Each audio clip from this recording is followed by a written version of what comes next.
Hello, hello. Welcome back to the Story Darlings podcast. I'm Sandra. And I'm Tera, and today we have a guest that you guys should be well aware of because she's been on our show a few times. We're just going to make her an honorary story darling. But we have Jessie again. And she has on her cute crown. Yeah. And she's got a lot of tiaras behind her too, which I'm digging. I might be a little distracted this whole time looking at tiaras. Yes, and we are so excited to gather around and talk about our October book club pick, which was Spark of the Everflame by Penn Cole, book 1 in Kindred's Curse. I loved it. Who recommended this book, Sandra? I can't remember. I feel like it was several people though. Okay, I am down reading a book those specific people have recommended because yes, screw all you other people. No, I'm not saying that. I'm just saying like I trust their picks because this was a fan-freaking-tastic book. I did start off buying the audiobook because I didn't want to run into an issue that I have, which is like getting into the book. I liked the audiobook a lot.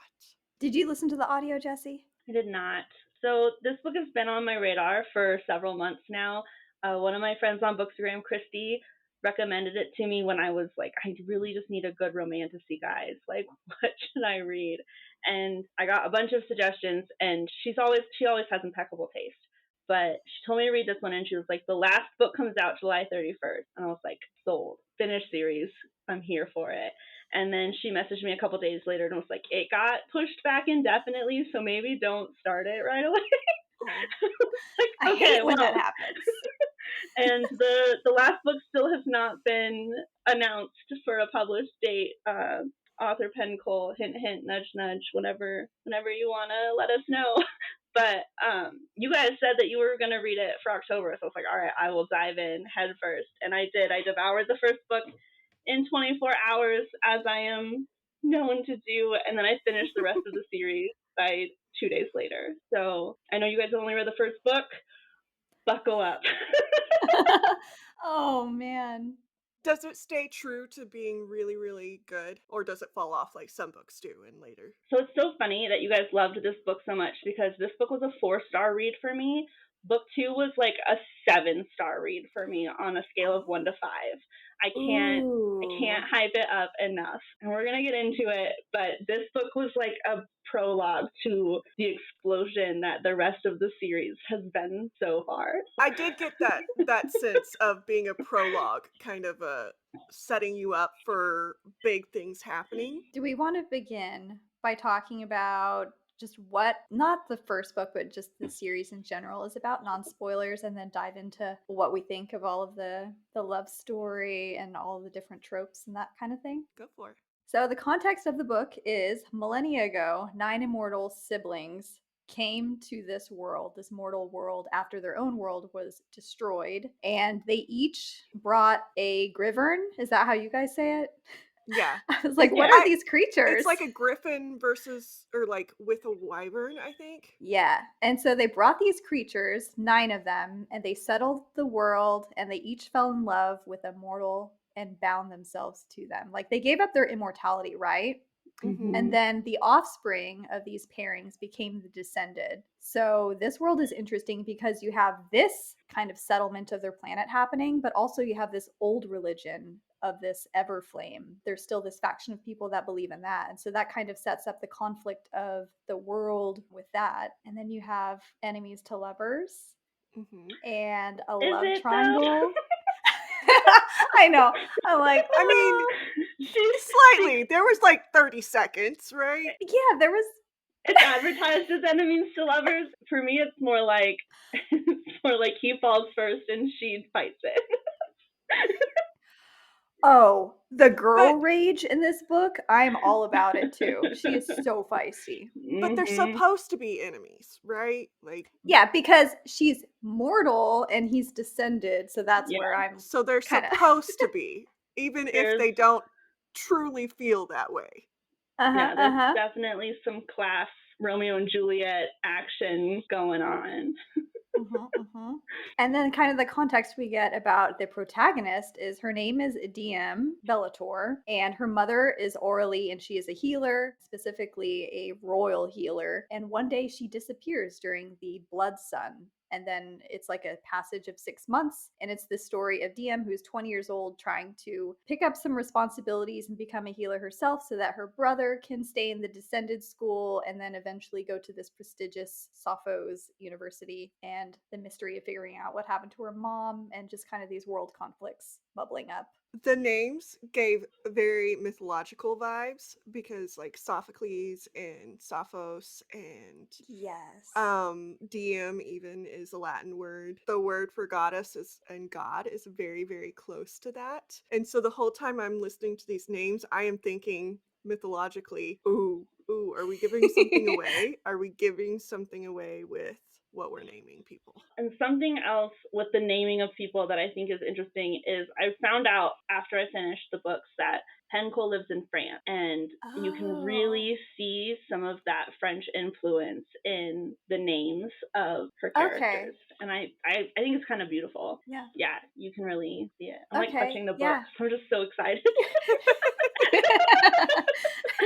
No, we were gushing about all of the different editions and stuff earlier before you hopped on, Jesse. And Tara, what was you said? Like you likened it to albums or? Yeah, so I've noticed a trend in authors here lately. They're very much like Taylor Swift, where they put an extra chapter in this book, so you have to buy this one with this cover or whatever. And then to get the other chapter, which this was spurred on because Jesse let us know that in the hard covers, there's an extra chapter of a POV of a character that you don't get otherwise. It's like now I have to go buy a book just so I can get that chapter. And Taylor Swift does that a lot with her albums, just to get that one song. Kudos to Rebecca Yarros in that, because she always, when she announces that she's doing a bonus chapter, like in the Fourth Wing Holiday Edition and in the paperback version, she put bonus chapters in those versions.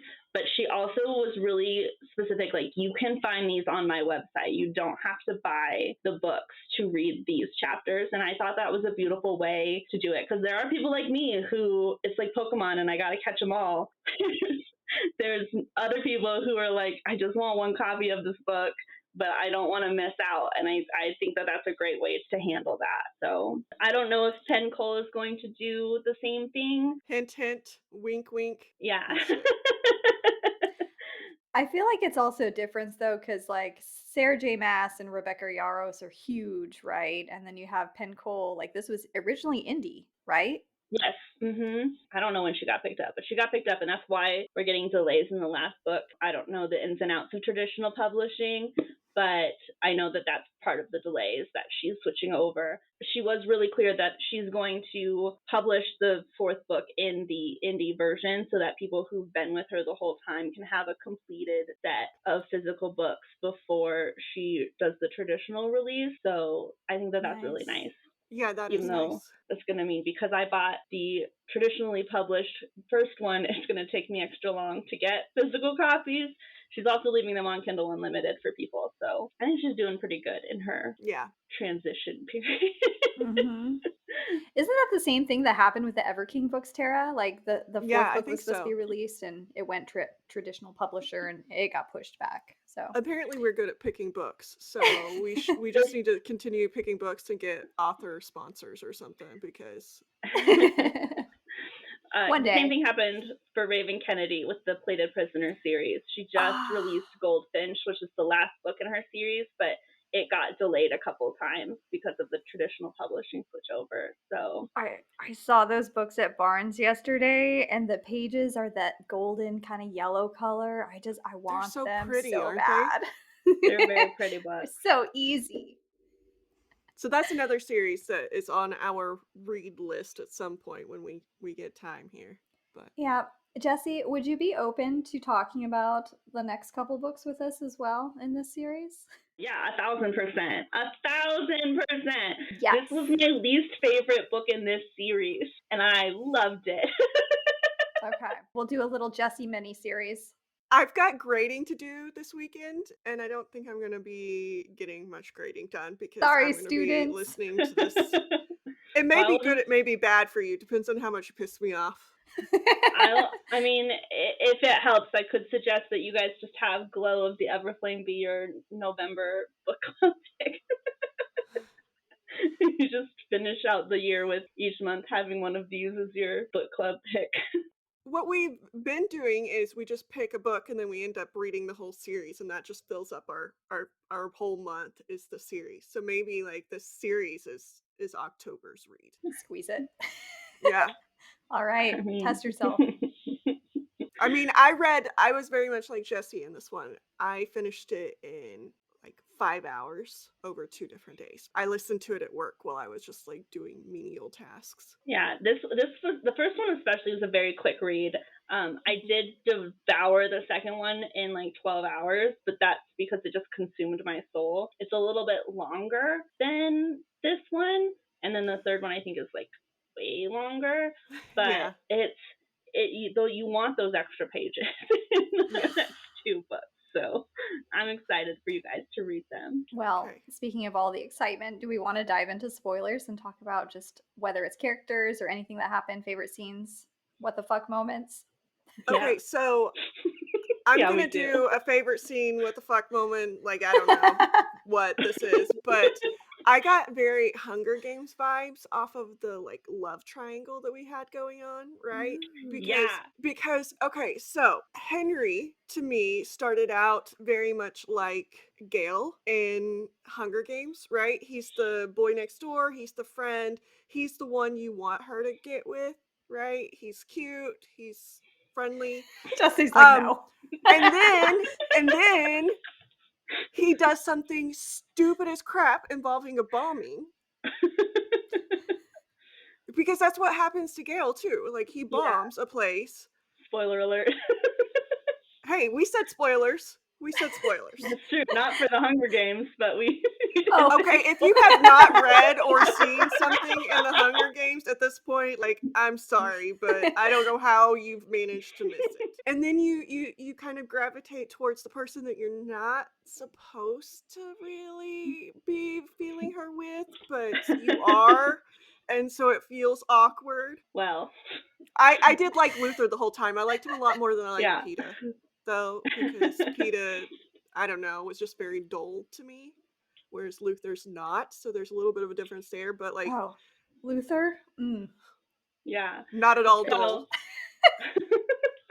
So I also got Gale vibes. One of my friends described Henry as Gale meets Dane Ato. Oh no. Which I see it.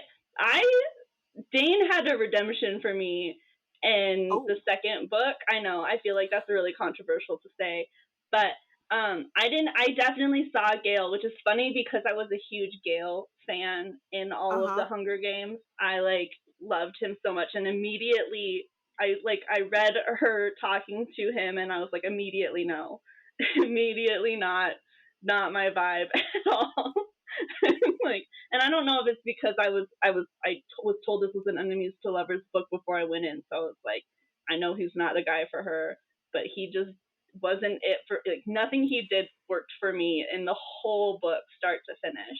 The thing about this book that was frustrating was that we only had 2.5 scenes of Luther in like the whole book. That's why I gave it 4 stars. Yeah, but same. he made quite the impression in those 2.5 scenes. Yes, did he not? did. Needed much more.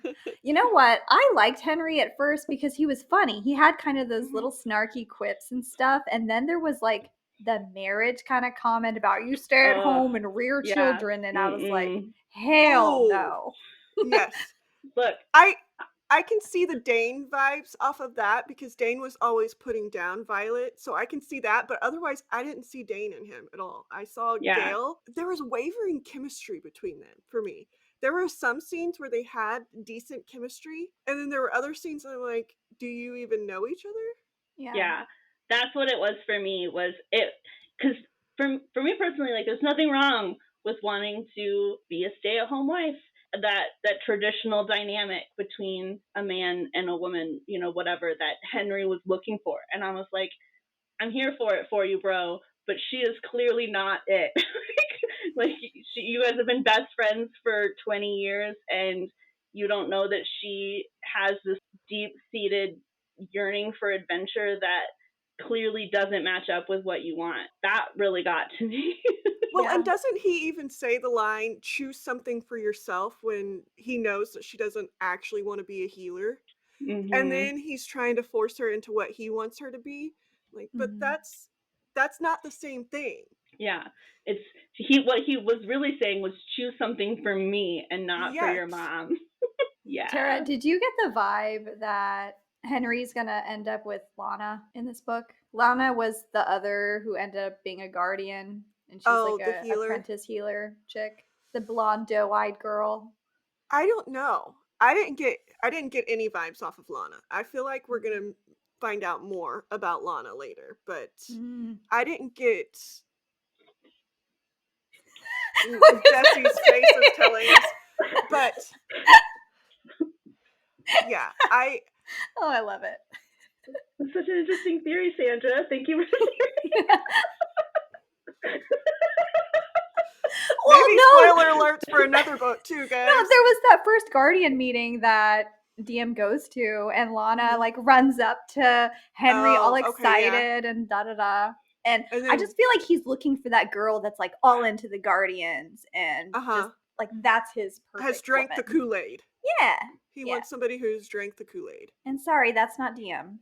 No, she's her own person. Mm-hmm. But how cute are Lily and Teller? Dude. I love them so much.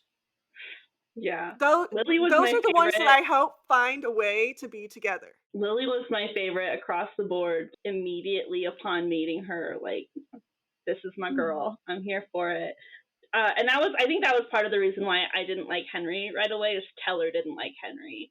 And like the first time she talks to Teller about Henry, he's kind of like, Yeah. whatever you want. But like, Wasn't that funny? I was like, I'm with you, Teller. Let's get it. I do like her and her brother's relationship though too. Yeah. Because they're like jabbing of each other over the dinner table about, like her with him with Lily. And then him with, oh, Henry asked something. Yeah. And she's like, I deserved that. I deserved that. Meanwhile, the dad is just sitting there totally oblivious. He's like, you should invite your friend to dinner if you like. But, okay, so he was oblivious in that sense, but I don't think he's as oblivious as he is acting. Especially what we find out at the end of the book, that I think he knew where the mom was the entire time. Yes. And he was acting oblivious. And Henry. Yeah. But you think Henry he's not... knew where she was too? Oh, yeah. Yeah.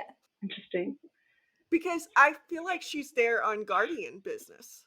And I think that that's the reason that they wouldn't let her in, is because mom vetoed her being a part of the Guardians. I flip-flopped between Orly being an American army spy and then being very high up in the Guardians. Yeah.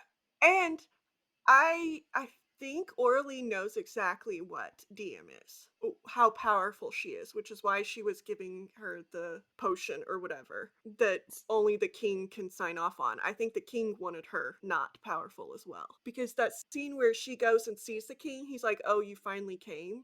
Like like basically you finally quit taking the thing that I've been sending to you. And that's how Orly was getting the potion that's so rare. Is this the scene where he calls her Devourer of Crowns, Ravager of Realms, Herald of Vengeance, Daughter of the Forgotten? Yeah, the On breaker and of the on. chains. Yeah. Game of Thrones name. Uh-huh. So where do you think Orly was? I mean, Jessie knows, and she's hiding behind her book. So I think she was where she got pregnant with. When you look at the map of Amerion, there's the Kindred's temple in the middle. I mean, the whole map, it looks like an eyeball that's like wide open. I feel like that's where she was. I don't know why she had to go there during the Blood Sun or whatever. I know that Diem was born during a Blood Sun 20 years ago, but I want to know more about this entity at the very end. I wonder if there's like a certain amount of time Like, it's kind of like you turn 16, you get a car kind of thing. Like, she turns Sweet 21, 16. she gets or she turns 20, she gets She gets a crown. yeah, like, she gets her powers. And that's Uh, why she left during the thing. So this is going to make it sound really weird because I really do ship her with Luther. But there was a mention of a brother of the king, right? Not Luther's dad, but a different brother or somebody that disappeared, right? That was powerful, or maybe I'm making this up. But either way, is that her dad? The person who was super powerful that disappeared? Jesse? Jesse, you wanna fill us in? So it's just funny. I did do reaction posts on my Instagram while reading this book specifically. And I was definitely keyed in. Something I found really refreshing about this book was that she wasn't like, my dad's not my dad. Like, she knew. And I think that that's like I really appreciated that about this particular story. There was no like everything I've ever known is wrong moment at the beginning, but it did send me on a quest, just like with Hunt in like, who are you? Yeah, in Crescent City. I was like, who's his dad? Who's her dad? So when they started talking about the king, I was like, is the king her dad? And then they revealed that the king was the prince's uncle, and I was like, nope. I don't want a Cassandra Clare City of Bones situation going on here, so we're not going down that road. That's what I was hoping the whole time. I'm like, not hoping that they would be cousins, but hoping against that, like that we weren't going to find out later on that they're cousins, and now like we've just had this incestuous thing that we have to wrap our heads around. Yeah, but also mentioned in the book was the king of Fortos, which is a neighboring kingdom. There's 9 kingdoms total. And during this book, I was theorizing that she was one of their children. Okay, maybe that's the one that like I was thinking somebody disappeared. Or so there's also the queen of something. The queen of Umbros. Mm-hmm. She's one of the other 9 very monarchs. Powerful. Yeah, so she was also very powerful. But we already have a mom, so maybe like they don't have, I don't know. I was just trying to find a powerful dude because I'm like, she's powerful, has to have a dad who's also powerful. Yeah. Sandra brought up the king calling her a bunch of titles and when he was like breathing his last breath, basically. But we're skipping over at the beginning of the book. She sees her mom arguing with a descendant, who we later find out is Luther. But that's the half scene, by the way. See what a half scene that he's in. That was the half scene. But she speaks to an old crone woman, and the old crone woman gives her a prophecy. Do you guys remember that? I remember that there was a prophecy. I don't remember what the prophecy said. When the forgotten blood on Hearthstone falls, then shall the chains be broke. Life for life, old debt requires, or eternal be his yoke. So she's the forgotten, so her blood has to fall on the Hearthstone. King calls her daughter of the forgotten. But she would have the blood of the forgotten if she's the daughter of the forgotten. I mean, maybe. I'm not giving you guys any information about the second book. I'm going basically off of what I thought and felt during this one. Okay, so trying to mislead us. I'm gonna go back to your comment about her dad, right? Because she knew the whole time that he wasn't her dad. Yeah. And he loved her like his daughter, and he even has this very, very touching moment where he tells her that she was part of the reason that he fell for her mom, because she showed up with the little baby, and he finally decided that he didn't want to live without them. And then bitch had his last scene where he went off the rails and tried to force her to marry Henry and to like stop being her own person. And she just says, ruined "You're not my dad." Yeah, well, I mean, he kind of deserved that. That felt like a real family argument, though. Yeah. I can't tell you how many iterations of that kind of table conversation has blown up at my household growing up, but it felt so real. Like, I know it was a bad scene for Diem, not being valued as her own person. Yeah, too. But like, I really liked how the family dynamic changed there. Well, and it shows that like when you're a part of a family, you end up being messy and like saying things to them that hurt them, because both sides did that. Yeah, to be like in a way that you wouldn't naturally do to someone you're not in a familial relationship with. So it was really well done. It didn't lower my estimation personally of anybody in that family because it felt so real. And like you could see the love they all have for each other even as they're like fighting. Yeah. So It felt like an imperfect, like in Crescent City with Bryce's mom and kind of stepdad. It felt like an imperfect version of that, which I liked. I don't know. Like, Tera's it- like, nah, I screw mean, it. I do agree. I think he will come back. It was very much that patriarchal society that Henry started, like leading us into. The dad felt like he got to decide when and who she married. I did not like that. The other option's Luther. In his defense, I think it came from a state of panic on his end. Yeah, because that's he why. definitely wasn't pushing for her to marry Henry until that moment. I think he even when Teller, I'm trying to remember because Teller brought it up and he was joking about it and told her, basically you get to make the decision.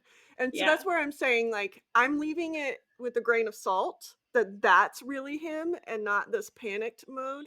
Yeah. But if he continues to act like this, I'm not gonna like him very much. Dead to Tera. That's Yes. that's He'll be your Kale prerogative, again. Tera. Yeah. I will Fair. be curious to hear your thoughts about book 2. Okay. I'm always curious to hear your thoughts, but in that regard, especially, we're gonna just flag that for later. Okay. Did you get weird vibes about this Vance character in the Guardians? Yes. I'm like, what is so important about him? Jesse this father also got figure. weird vibes. Maybe. Okay, so Maybe I should leave. So, do we know what color eyes Vance has? It is oddly said nothing about it, right? Okay, so is Vance maybe the father? It Like maybe kinda... we're literal with the Jesse, are we right? with the name here. But I wouldn't see why. I mean, I preface this because I think Vance has like a bigger thing, but I also think Luther has something to do with the Guardians. I get vibes that Luther knows. We know he knows about the Guardians, but I think he knows more about the Guardians, especially with his comments about, I would have helped her. I would have made sure that people were safe. I would have done these things. She should have told me. I think that that's maybe the secret she is keeping for him, or part of the secrets she is keeping for him, is that he is actively going against his own race or whatever. Yeah. To make sure all people are safe. Is it a possibility that it was actually Luther who was clearing the flame route as well? Like on behalf of King Ulthar? Yeah. And also, like, I do think we have some descended in the Guardians that we may not know yet. What? Ooh, I hadn't thought of that. Like, I think that there's some race, species, whatever you want to call the descended. I don't know what they actually are, but sympathizers, like of that mortal sympathize more with the mortals, and not just for, as we've seen, sex and the fun parts of being with a mortal, because they kill their babies when that happens. That's no fun. That scene was horrible that Diem watched. That's not how I wanted that scene to play out at all. No, I wanted the little baby to survive. I know, that made me sad. It's like, okay, thanks a lot, Penn Cole. Really took us there. But we had to have something like that to drive her to make the changes that she needed to make. We have her little voice driving her, but I don't think that voice was doing enough at that time. I think she needed to see the true horrors that were going on. Yeah. How did you guys feel about that driving Diem to join the Guardians? I hated that. I immediately was like, you're making a mistake. Yeah, I did too. Them. But I didn't know if that was just a me thing. No, I was with you. I knew that was going to end bad because I knew that they were more culty than she assumed they would be, right? They were more like, you have to be what is the word I'm looking for? Like the fanatical Oh, yeah. person Which in this, which she's not. She just wants to help people, right? She's it, not fanatical where she's willing to kill the other side just for existing. in Henry's defense, can we joke about the part where he was making fun of it too, when he was like, "Oh, it's gonna happen after the blood rite when you have to do this, this, and this," and she's like, "Oh hell no, I'm getting the hell out of here." That was Okay. funny. That She was was like, funny. I'm messing with you. But I also was sitting there like, either he's messing with her or we're gonna kill some people. But So it's that sense of humor though that got me too. Yeah. So I totally thought he was being truthful in that. But I'll give you a reason why, because I was still thinking Luther was a part of this, right? And her mom's comments about I know your secrets. Well, the right that he was talking about is you have to share all of your secrets. And I was like, "Oh, that's how she knows Luther's secrets is Mhm. this is real and he shared them to be a part of this, and now she knows and she can use those." And so I was going down a rabbit hole of how did her mom know Luther's secrets? And so it felt very real to me, and then it was a joke and I was like, "Oh, but now I still need to know how her mom knows his secrets." Yeah. Curious. But I also, with that, I'm like, well, maybe the secret is that he is Diem's dad. And then I was like, no, please no, because I like them together. That was before they had any Tara's chemistry. brain just That was before, like, you saw them together, and it was just her mom and him, and she's telling them, I know your secret.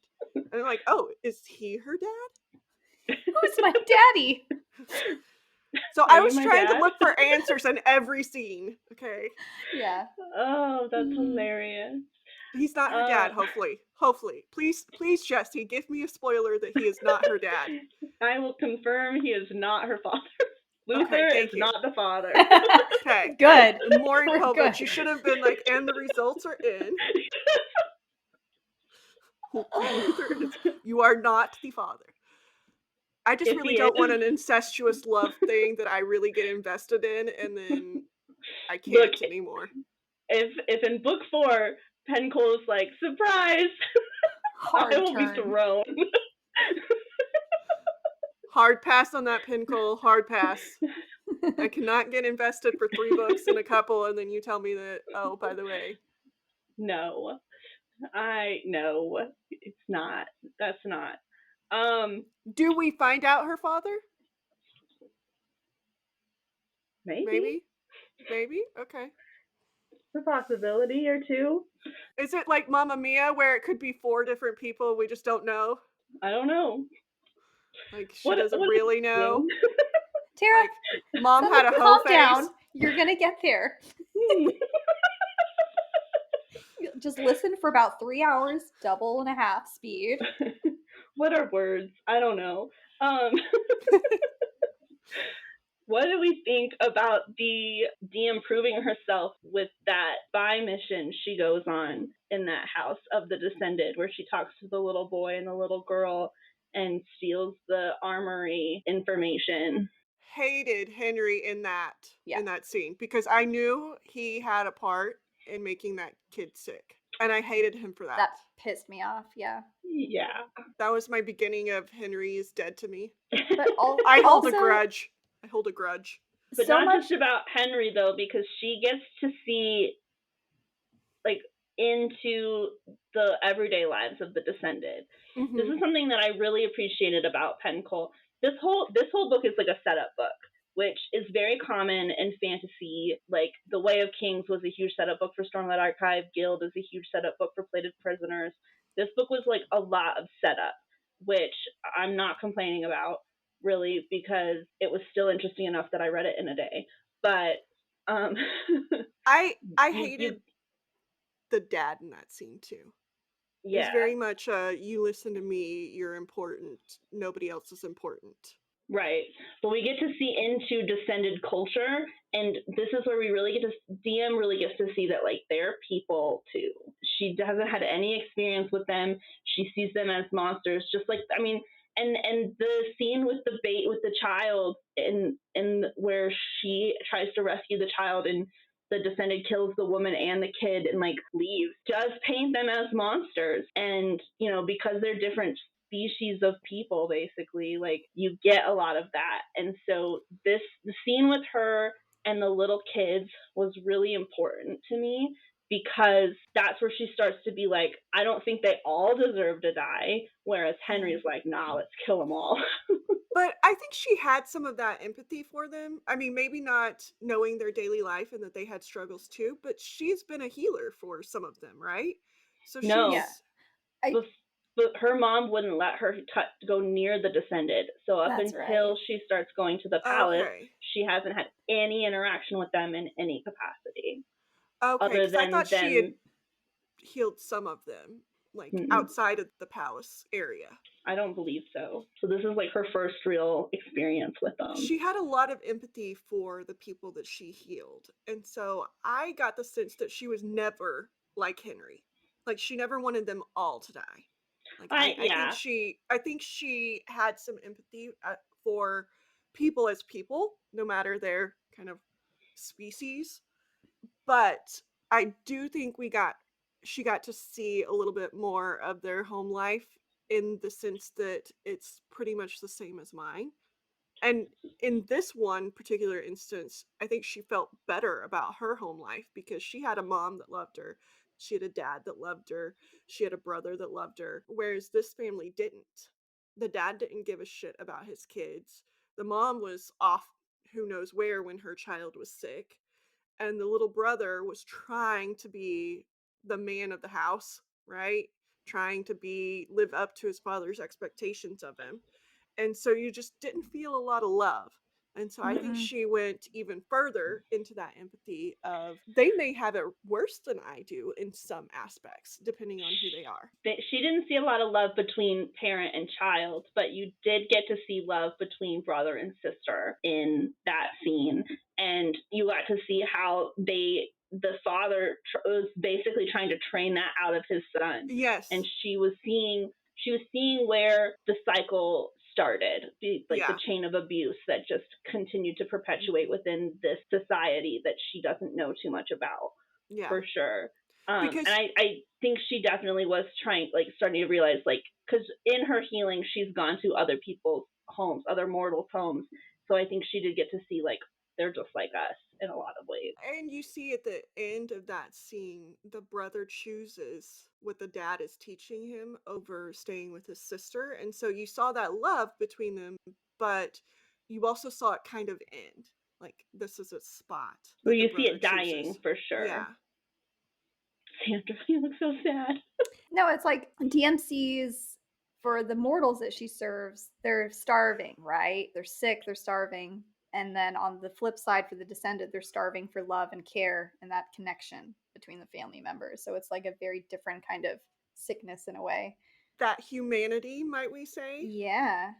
And are we, they speaking might need of that scene, each other. They do need each other. But speaking of that scene where the father killed the mom and the little boy, I don't want to feel speak like of that scene anymore. But I feel like that face-off between him and Diem, I'm like, are we gonna see him again? Because that was pretty intense. And if I was stabbed a couple, look at Jesse hiding. Jess, you're just giving it away when you cover your face that we are, in fact, going to see him again. Is he the dad? Is he the dad? We need another Maury moment. Oh my god. I won't say that one at all. Oh. She doesn't kiss that guy, so I don't need to assure you that she's not his daughter. They remain enemies, is what you're saying? I don't know. They're not the enemies to lovers portion? I don't know. Just straight enemies through and through. Okay, so now we can jump to the forest scene when you hear the bomb explode in the armory in the descended town, and she immediately feels racked with guilt, and she's like, I need to go and help. And she's stopped by Henry and Vance. The fuckers.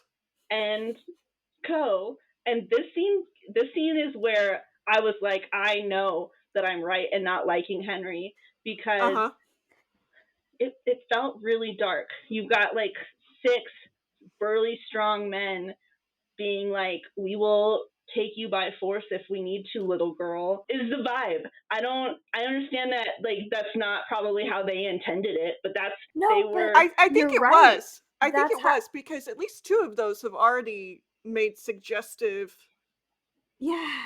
rapey comments to her. They tried to play it off as joking, but it's totally but rapey. And even leading up to that, though, Jesse, even when she passed her audition, right? So much of what happened was pure luck. Them leaving the room, her stumbling upon the papers and not getting caught, that didn't require any skill, but it was almost like the Guardians were grooming her, like, oh, you did such a great job, a phenomenal job, blah, blah, blah, just getting her to buy into this group. No, I agree. That was my cementing of my hatred for Henry. That he let something like that, like, not that he had control, but that he was still a part of an organization that didn't care who they were killing as long as they were killing people. I hated that. I can't remember. Did Henry's dad have the same hatred for them, or was he just No. kind of. Henry's dad works for them. He's the and in royal close courier. Yeah, proximity. he like delivers messages for them and stuff. I did like that, and this is a scene later when she stayed at the castle or the palace, and Luther sent a note, and he sent it via Henry's dad. Not awkward at all. And it's like, oh, okay. I did like that, like, just a little jab at Henry for his being a jackass to her, which she didn't have any control in, but I did like Penn Cole, like, I don't know. Grinding it in. Yeah, we'll get there. But from the forest scene, we go into the fire scene. And in the fire scene, we get our next, well, no, I guess we've had scenes with Luther between the beginning and the end that we've kind of just glossed over because he was there when she saved Lily and when she went to go and care for the king and stuff. But this is a real... the twins, or the little boys, when she went back to check on him. Yes, them. yes. But this scene we get where he tries to ignore her and she calls him a jackass. So she just starts shouting at him. Yeah. I love that everybody around her is like, oh shit, she's gonna die. Oh shit, she's gonna die. Because she keeps just yelling at him inappropriate things / she's like, hey, motherfucker! Yes. Basically is what she's doing. I know you hear me! And then he just, like, turns, walks to her. Like, yes? And that has happened throughout the book, right? Because even with the guards, like, even though they are the ones who cut her and he punished them for that, she's like, but do you think that was right? And everybody's like, are you questioning our prince? How dare you? And she's like, him? yes, I am. Like, sit down, you're not in charge, kind of a thing. So I do like that he allows her that strength. Yeah. You know, because in everything else, he is very much in charge. But it's coming up. So fire scene, and then I have something to say about the scene right after the fire. Yeah, well, we're going to get there. But then he lets her through, and she starts taking care of Descended. And she's like, I can't. She had to leave her bag of healing supplies behind because Henry attacked her. Henry and his friends assaulted her, I'm going to say it. So she had to leave her supplies behind. So she doesn't have anything to really, like, heal them. But she sits with them, and she, like, alleviates their fears. And she uses, like, psychology medicine to help these people. And then she hears Luther talking to a couple other people who I don't believe we get names for, but they're, like, clearly, like, friends. And they're like, there's still people inside, but we're too big to, like, fit through the hole to get to them. And Diem's like, I'll do it. I'm small. and Luther's like, absolutely not. And they're like, no, she's got a point. Like, she can probably do it. So she goes into the fire, and at one point she gives up and accepts death, and death does not accept her back. Okay, so I took that as a different form of giving up. Like, I don't think she gave up on the people in there. I think she let the fact that she was a part of this, because it was right after she found, like, that they had slit the throats of some of the people in there. And I think she felt worthy of death, right? I don't think she gave up in the sense of, I give up on life. I think she felt she deserved to die. Yeah. Because of what she allowed to happen, or what she was a part in. But then she woke up because death did not accept her, and she found people. And Yes. so she used her extraordinary strength that you get from adrenaline, it sounded like, to drag them out. Adrenaline or something.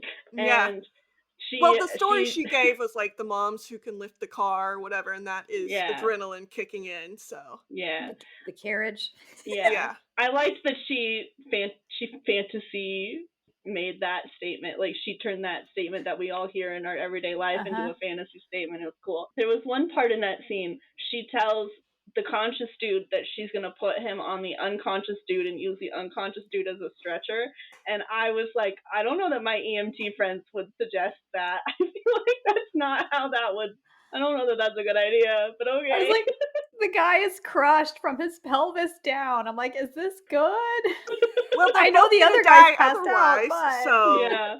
Clearly, she made the right call. It just shows how desperate she was, right? Because Yeah. if any one of us was the cause of this sequence of events, we would be freaking panicking and feel so overwhelmed by guilt too, right? And just be willing to run into the fires. Yeah. Also, though, the vision that happened, like every time that vision appeared, I would get chills because it just felt like that very epic scale type of fantasy moment. And then when Luther mentions it too, like, I'm just envisioning him because he mentions that he saw it too, right? Outside the fire, and he just goes like glass-eyed and like standing there having this vision. No, he like steps into the burning building to get her, and they like their eyes like meet. So I don't know that other people outside can see him when that happens, but they definitely have this moment where they like have this connection, and you're like, are they other mates? Well, and then okay, so that is what I was going to get at the next scene, because he's talking to his cousin, and he's like, I think she's my and then it's what? And I'm like, your mate, your parabatai, like, what word are we using for it? Okay, because we all know what it is, but what word are we using in this book? Yeah. No, sorry, with the real. Sandra Claire thing, it brought the parabatai back into my mind. No, fated mates definitely felt real, and I think have they talked about mates at all in okay, not this, so we don't know if mates are a thing or not, but there definitely seems to be some sort of connection there, this attraction of power. She collapses, and he carries her himself to the castle and asks a girl named Eleanor to take care of her, and Eleanor calls him cousin and is like, what is she to you? And we don't get to find out what she is to him, but she wakes up in a bed holding his hand and in his shirt. Right. And his pants for sure, because Eleanor was like, I'll find some dresses, and he was like, no, she wears pants. This is like a goofy thing for me to swoon over, but like he knows what she likes. Her. He knows her more than Henry does. But it's not his pants. It was just a guard uniform, like a guard uniform, guard pants, but his shirt, like a huge. Okay. And then she gets to go home, and Henry's like, "What the fuck?" And he's like, "Hey, check on the king real quick first." And that's where the king. That's where we get the curse breaker, and it's not really the curse breaker, but he says something like, "Tell my heir something," but she doesn't tell him. But she's his heir. That's true. Like, because that shit happens where she is sitting there, and all of a sudden she starts getting really, really warm, and we find out that the king had died, and she ends up with a crown on her head. And the way Saray, the Grivern, was acting around her you the knew whole she was time. something right from the beginning of that Grivern being the first time she went to the palace, and that not Griffin. Gryvern being was curious. Acting. It knew. I love that it's a girl. But so then he mentioned that it's acting up because it might not agree with what the new owner says, or because its values. they revealed that the Wyverns have a oath bond type thing with the current king or queen of their specified region.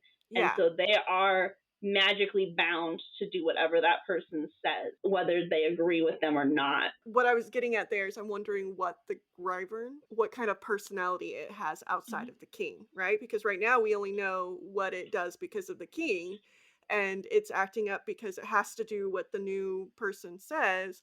So are they gonna gel? Are they gonna be like a Violet and Taryn, where they're completely different personalities but have to be together? Or are they gonna be like Violet and Darna, where you feel like they have more of a soul connection? I'm leaning that way. I'm leaning that way too, but Saray struck me as very feisty and fiery.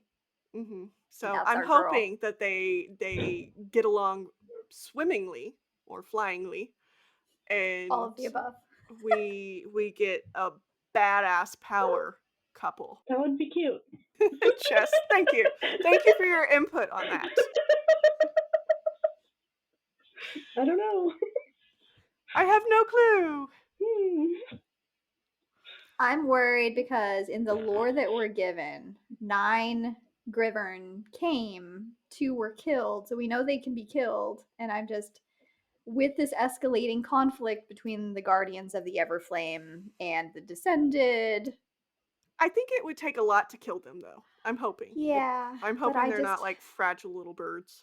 No. Right? Right, Jesse? I don't know. But which kingdoms don't have a Gryvern? I can't remember if it listed like which 2 realms had theirs killed.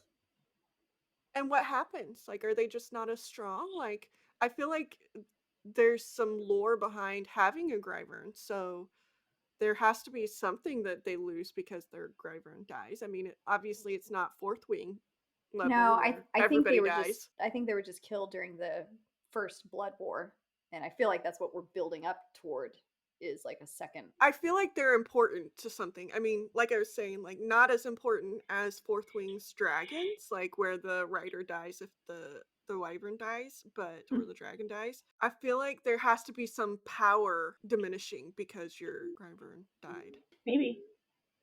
Do we? I was gonna ask Jesse a question that's just like, hey, tell me some spoilers. But the Grivern, however you want to say it, they came from this other planet that was taken over and destroyed, that the Kindred came from.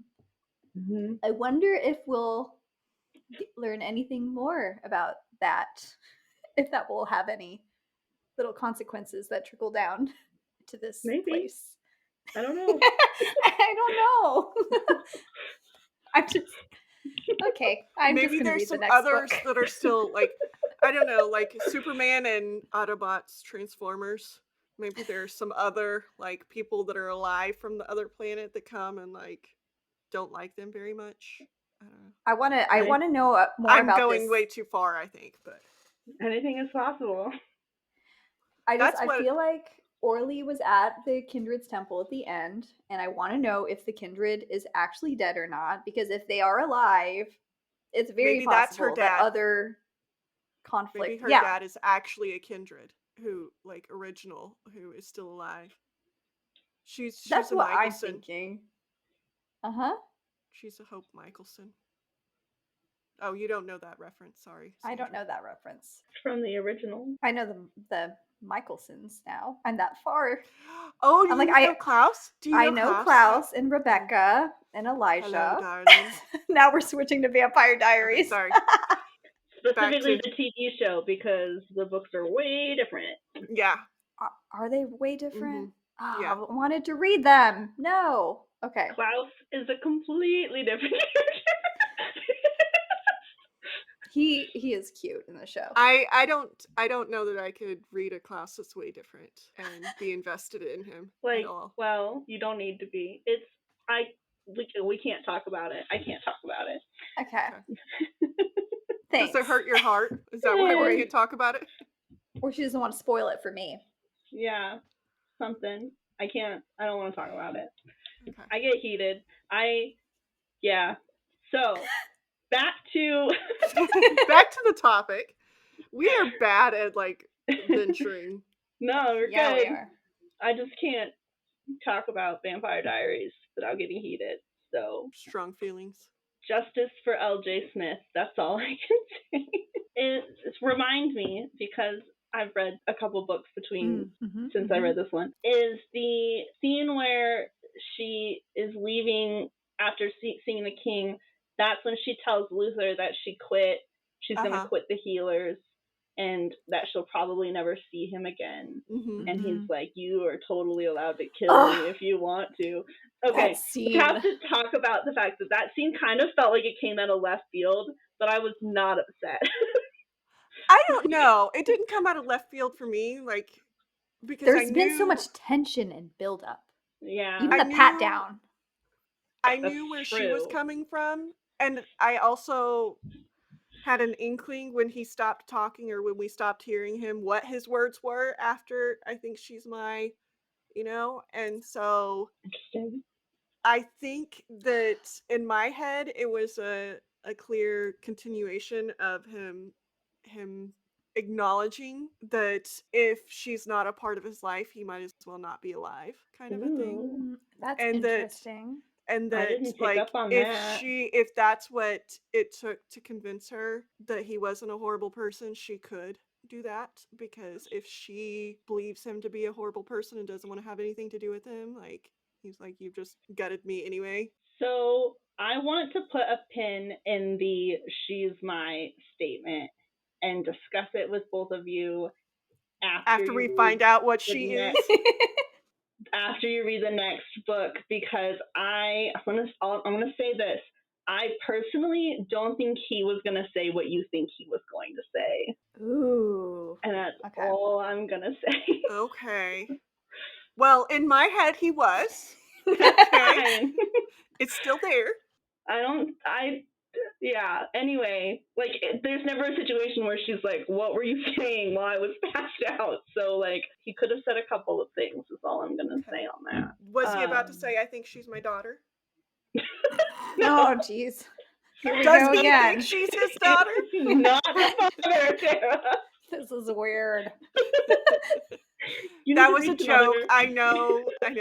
I was just joking. I think you need to read some different books. Oh, I love it. I don't know what you've been reading lately, but maybe try something else. Oh. I'm dying. Oh, we love you.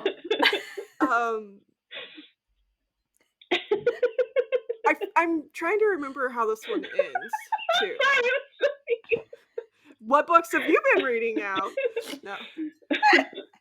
I've been reading a lot of Brandon Sanderson, and there's no incest in that either. Okay, So I did have, like, a Game of Thrones comment earlier too, where there is definitely incest. There's some Daenerys vibes going on with. Yeah, you have the cousins of Luther wanting to, to get with him. So it's not without incest in this book, or incestuous thoughts. But there's not between Diem and Luther. Okay, not okay. We got a not related. He never says, "I think she's my daughter." So you were asking about the end. So she goes home. Henry's like, "What the fuck?" Her dad loses his ever-loving mind on both her and Teller, because he figures out who Lily is finally. And then she leaves, and she'd had a conversation with Mara too, right, about not being a healer anymore. Yes, she does quit the healers, and Mara's like relieved. And then she leaves, and then we have like the kind of prologue of Orally. Yes. Well, it's like same parallel time. Here's the thing: is she goes out to the clearing, and she basically catches fire. And Teller's like, "What the hell?" Because he follows her, and then he's like, "Bro, you've got a crown on your head." He's like, "Bro, what just happened?" And then they figure out that the king died and that she's the new heir. We did not get a reaction from Luther, because he even hinted that he's not sure that he is the heir and that she is powerful. Yes. And he's like, "I'm not sure I'm the most powerful." And then he even like said to her, "Do you honestly not know?" Yeah. So I think Luther may have known previously that she was actually the heir. Do you think Henry really believes that she's not mortal? I think Henry's dumb, and dumb enough to believe that, yes. But I don't know. He's also very manipulative, I think. Oh, the final straw. I don't know. I don't know that he is not being manipulative and pretending that he's dumb. Exactly. The last conversation that she had with him, whenever his first thought was, whose clothes are you wearing? Instead of, are you okay after going to the explosion that we caused at the armory? And after I assaulted you? Yeah. And you're just showing up like, you're lucky to be alive and I didn't jab this fucking knife in your throat because you assaulted me and blew people up. And then he just shows up like he didn't do anything. She was going over to his house and like hesitating at his door to tell him that she didn't want to accept his marriage proposal, right? Like, I would have thought that would have been obvious when he assaulted her. Well, he's very delusional. But she hasn't given him an answer. She doesn't even give him an answer when she goes over to his house. I feel like I would assume that my answer is said, or like you can figure it out when you try and assault me. How many men have you talked to and like done the same exact thing and they can't take a fucking hint? I know, but I'm just saying, like, to me, I'd be like, I'm just gonna ghost your ass because you just assaulted me. Have you seen Walt Disney's Hercules? You know, men, they think no means yes and get lost means Tera take loves me, I'm that. yours. I know. We talked about it with Nessian, but yeah. I love that. I love that you just quoted that movie. I got you. So their relationship status is up in the air at the end of this book. Yeah. And Orly's status is up in the air because we thought she was dead / alive / whatever. And we find out that she is in fact alive. And in 30 days, she gets to go home. Yes. Yeah. Like, what is this 30-day waiting period? That's what I want to know. Like, why is there all this weirdness? And there goes the book over Jess's face. Again. Tell me she's not pregnant again. She went on her hoe phase again and got pregnant. Because she was with the dad at that point in time, right? Like she was dating him before she left, and then she comes back pregnant. She was not with him when she got pregnant with Diem. I can confirm that for you. Okay, because he mentioned like they were like. He was in love with her, but hadn't approached her. Okay. And then when he finally got up the courage to say something to her, they were together for a few months, and then she told him she had a secret. And I feel very she got a kid. A little bit better about that then, because I thought that they were like in the beginning stages of their relationship, and then she left for like a year and then came back pregnant. No, that makes me feel better about her. If I recall correctly, he was like, I noticed her immediately and wanted to say something, but it took me a hot second to get up the courage to say something. Okay. I feel better about that. If I'm wrong, correct me. Send me a message. I feel better about that, so I'm gonna side with Jessie so that I can feel better about their relationship. I mean, Jessie already knows what's going to happen. So what is your theory for what's going on in general, Tera? So again, I think Luther and her eyeballs just peeping over the book. Diem are some form of like fated mates, true mates, some form of like destined to be together people, right? Obviously, she's more powerful than she's ever been let on that she is.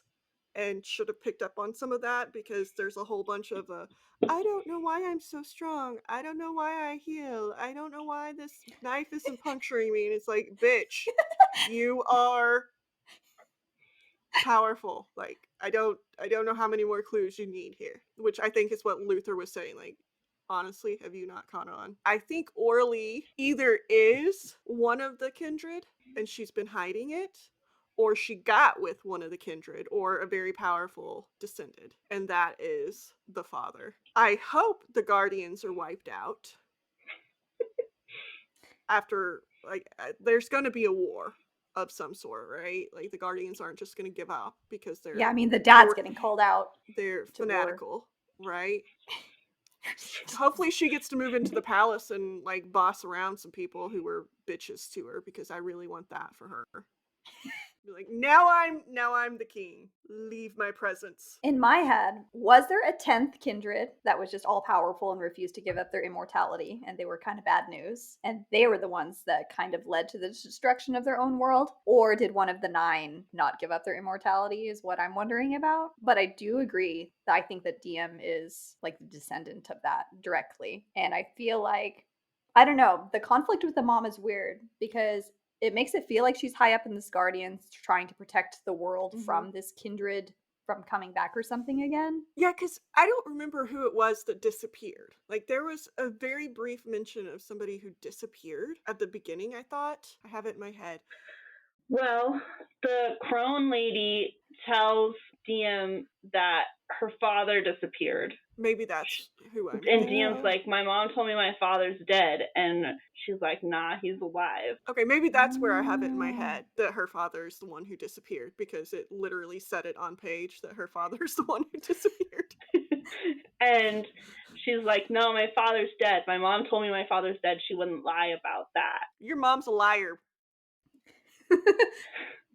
So that's all I'm going to say on that. You know what? I feel bad for Diem though, because everybody is lying to her. Everyone knows about what the mom is really up to. Henry obviously knows. Guardians obviously know. The dad obviously knows. Luther obviously knows. Someone be honest with her. And then all this time, for the first 20 years of her life, she's been just doing what everybody else wants her to be, right? Instead of being her own person. And the minute she sticks up for herself, then everyone has a problem, except for Luther. And the minute she's Luther's like, like, I'm "You going to go." do what I want, she gets a crown. And now it's like, well, oh, No, you're not. Yeah. Now you're queen. You've won the lottery. What does that mean? I don't think Luther's going to be mad at her. Like, I don't think he's going to all be the green upset flags that for me. he didn't get the crown, you know? Like, I have a feeling he's going to get a crown. Are they like twin flame souls of some kind? Because that's in the old religion lore too. Is like the Everflame souls lingering. So the other thing that I was thinking is she is the Everflame. Like, it was reborn in her. And so now she is the Everflame. That is also a theory I had. Then I was also, because of the play on the word, like, for God in her name, I was thinking that maybe she was a god of old that has decided to come down in human form, kind of like Mala in Throne of Glass. And so that's why she's now Flames, right? Because that's the goddesses. I don't know. We didn't hear very much about, like, the goddesses' powers or anything. So then that was the other thing. And that's why she's super powerful. And they're like, bitch, you probably the heir because you're powerful. If she's the heir, then that means all these asshole guardians are her people fighting for her. And she's going to have to learn to navigate that bullshit, being drawn to Luther. But she's the heir of Luther's kingdom. Yes. Yeah. But so the guardians are distinctly against her. They're the guardians of the Everflame, and in the old religion. Okay, so if she is the Everflame, yes. Then, but if she is the heir of the kingdom only, then she obviously is a descendant or descended. We just need to read the damn book. book. So there's two different things there. Like, one could be that she is a mortal / god of the mortal religion, or she is a descended, which the Guardians are completely against. So one way the Guardians are on her side, and the other way they're distinctly against her. Lots of options. Or she's both, and she is what's going to bring peace to the world. Okay, Tera, how quickly can we read the second book? I'm reading it today and tomorrow, so we can record. I'm in such a tomorrow night. Yeah. Oh, I'm gonna have to buy the audiobook and just fully immerse myself. I think I might be able to share the audiobook with you. I think they allow if sharing. You can. I can try. You can try. I've tried doing it to you and it hasn't worked, so. I don't know how, but I will see. I will Google this. I'm in such a pickle because I want to read this book, and also Kyla's buddy reading Red Rising Dark Age with me, and he's like halfway through this 700-page book now, and it's like, you need to read this, and I'm like, oh no, what do I do? Do I read Glow of the Everflame, or do I read Dark Age? I will warn both of you that finishing Glow is gonna cause you to immediately need to go out and get book 3. I have book 3 already. I Hey. already bought it. Do the new editions, like the physical copies for the subsequent books, also have bonus scenes, or is it just Spark? I don't know. Book 2, this version of book 2 comes out December 3rd, which is also when Wind and Truth comes out. So Can you share that extra copy or that extra I chapter will with see us? if I can scan it and send it to you, Tara. I will even take a picture. Like just take a picture. I haven't read it. I don't know anything about it. I messaged Sandra because I was like, if you guys are gonna read it, then I'll read it. We can discuss it. But I didn't read it because 40 minutes before we all hopped on the phone call, Sandra was like, I didn't even know there was I was like, one. la la la, don't tell me if there's. So I just know that it's Luther's perspective. So we might find out what he said from his perspective. That's true. Or what he was thinking from his perspective. I'm so excited we're reading these together and can talk about it. This is so much fun. I love it. Okay, so that's the plan. All the listeners is we're just gonna go through, make this a little mini series with Tera and books. Hopefully, release episodes quickly. Okay, so every time you mention that, like David used to call me Tera because he's weird. I remember. And so I'm like, wait, no, Sandra, you don't get to call me that. Like, don't start this trend again. Don't start this trend. Wasn't your name like Tera?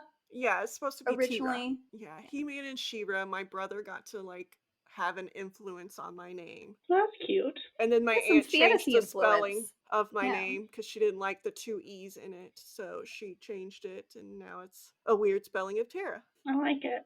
Any last thoughts on Spark of the Everflame? No, I'm really glad that we decided to read this one, though. I'm excited for you guys to read it. And I'm low-key hoping that Penn releases at least the date of the 4th one sometime in the next couple weeks. And then we can all be super excited about that, too. Mm-hmm.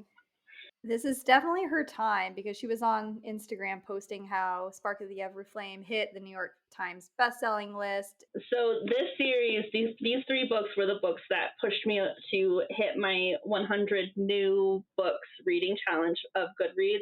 And Glow of the Everflame was one of the top 5 out of those 100 books for me for the entire year. So dang. Okay, you don't have to hype it anymore. We're there. We're hyped. But I need to. So, we are hyped. Yeah.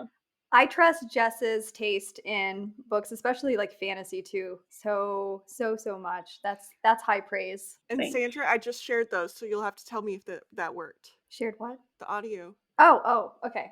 I was like, my brain already moved on. I looked at how to do it, and then I followed the directions, so hopefully that worked. Jess, you've been on so many episodes of ours already, but where can people find you, and what are the other things that you do? You can find me on another podcast. I have a Buffy the Vampire Slayer podcast with my friend Dosh. You can find us at Jim's Canceled Pod. What season are you on? We are now on season 4 of Buffy and season 1 of Angel. So we're watching both shows at the same time. I'm so excited because Angel's my favorite show, probably of all time. So I'm so glad we're finally in Angel episodes. And then you can also find me on Bookstagram, on Instagram at tiaras.and.books. You can find my real-time reactions to this book in my highlights because I was very aggressive. I love when you do that, though. It was everything in me not to just read at what your spoilers and thoughts were. Well, it's now so you can fun, go back Tera. and look at them because I only did it for the first book. I didn't do it for the other 2. So, but now you will, right? Like as you're rereading the second one. No, I know what happened, so I can't put my guesses and things in there. But yeah, I'll go back and give them a read. So everyone go and give Jessie a follow and see her spoilery thoughts on that, the first book. All right, ladies, we have some reading to do, Tera, you and I, and then we're going to reconnect with Jessie and talk about Glow of the Everflame by Penn, and then perhaps, reading schedule for the rest of the year. But until then, we will see you soon. Bye. Bye.